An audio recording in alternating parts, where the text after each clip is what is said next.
Ito ang bagong Honda Giorno Plus. Isa itong 125cc na naka 4 valves at naka liquid cooled. Sobrang trending ito ngayon dahil for the first time naglabas ang Honda dito sa Pilipinas ng isang 125cc na naka 4 valves na. At sa video na ito aalamin natin ang kanyang presyo, magkano ba ang down payment pag inabil mo ng installment at magkano magiging monthly installment mo. Pag-uusapan na rin natin ang kanyang specs, kanyang mga features at kung sulit bang bilhin itong bagong Honda Giorno Plus 125 na ito.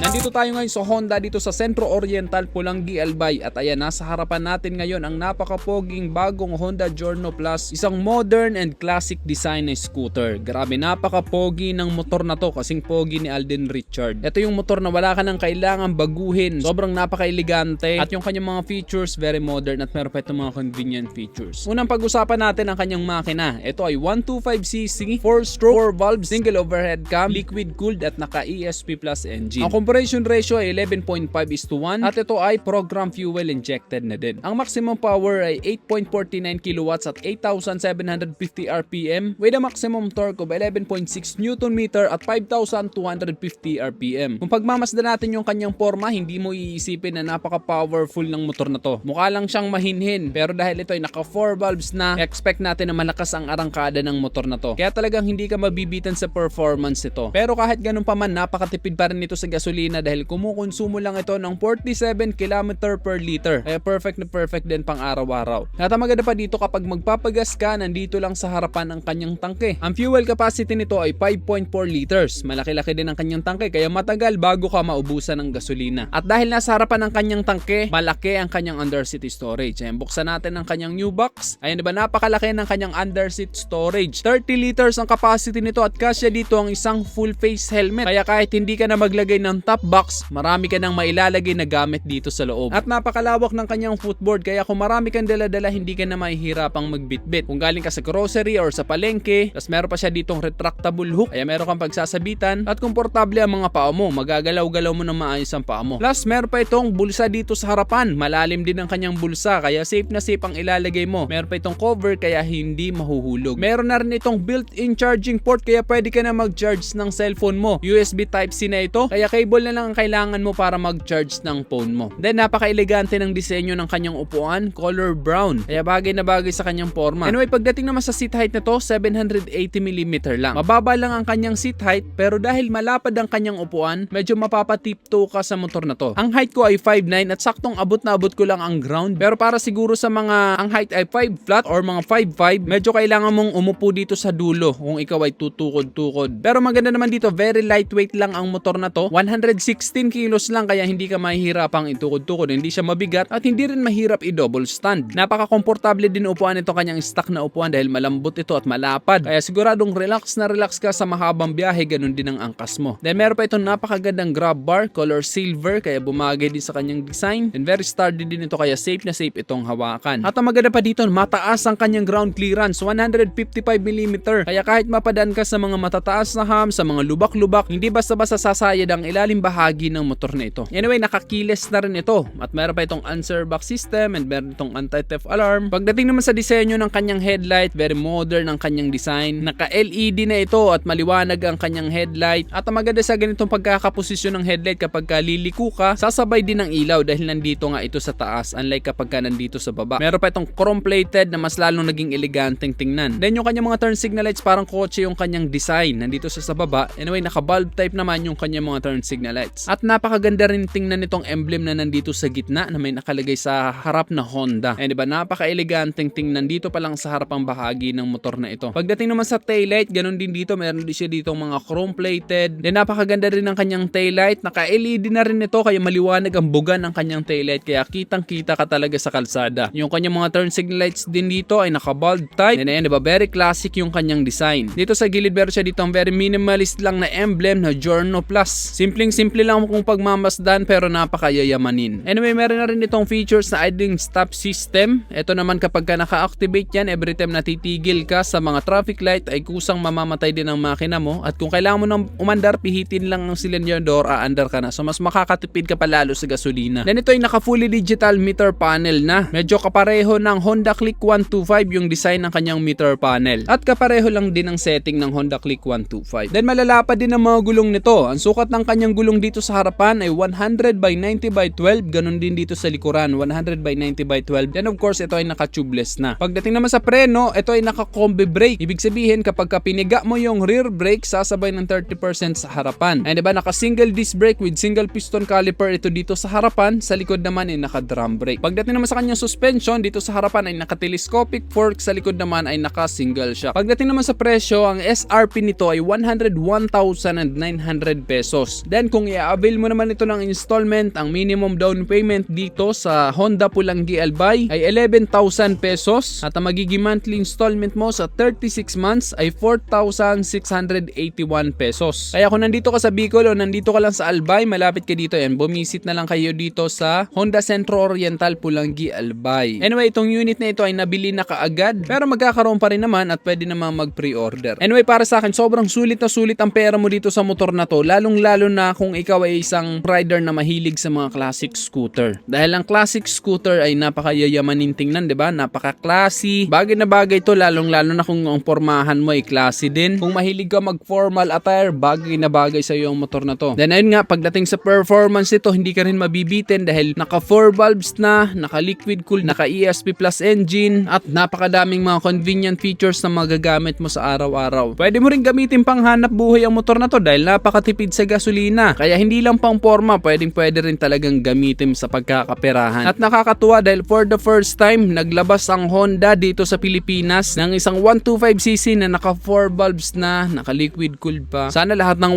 125cc ganito, no? Lalo-lalo na yung Honda Click 125 na napaka-in-demand dito sa Pilipinas. Ikaw, ano masasabi mo dito sa bagong Honda Giorno Plus 125? I-comment mo na lang sa baba ang iyong opinion at kung nagustuhan mo naman ang video nito, just hit like. Kung bago ka lang sa aking YouTube channel, huwag kalimutan mag-subscribe. Click mo na rin ang notification bell para sa mga susunod kong video ay updated ka palagi. Yun lang guys, hanggang sa muli, ako si Rosgo TV. Ride safe always and God bless.